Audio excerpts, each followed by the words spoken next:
नमस्कार. या बघा, या मेथ्या आहेत आपल्या मसाल्याच्या डब्यातल्या मेथ्या फोडणीतल्या. त्या बांधून ठेवल्या होत्या आम्ही, मस्त भिजून बांधलेल्या आहेत आणि त्याला इतकी सुंदर मोड आलेली आहे. तर बघा, या मेथ्यांची उसळ करूया. पावसाळ्यात खायला, थंडीत खायला छान. कंबरदुखीवर रामबाण उपाय, स्त्रियांसाठी अतिशय उपयुक्त.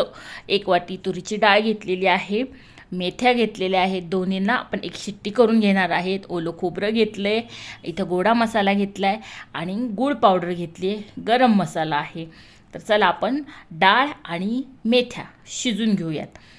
तर इथं एक शिट्टी मारून घेतलेली आहे आम्ही आणि बघा, डाळाची अर्धवट शिजलेली आहे.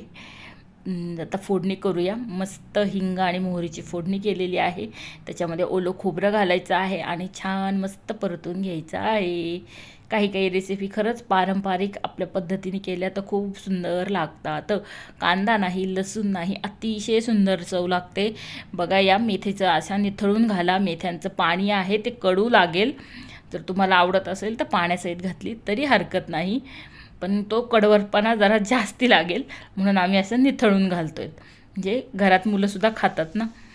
तर बघा, छान असं मस्त परतून घेऊया आपण एक 2-3 मिनटं. आणि हे परतल्यानंतर काहीसं असं दिसेल. आणि आता ह्याच्यामध्ये अर्धवट शिजलेली आपली तुरीची डाळ घाला. अर्धवट शिजवायची कारण म्हणजे कसं आहे की आता परत आपण ह्याच्यात परतताना ही आपोआप शिजली जाणार आहे.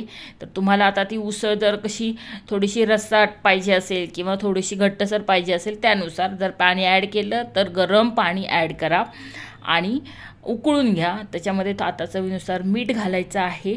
आणि हे सगळं जे काही घालणार आहेत आपण ते सगळे तुमच्या आवडीनुसार, चवीनुसार मसाले तिखट घाला.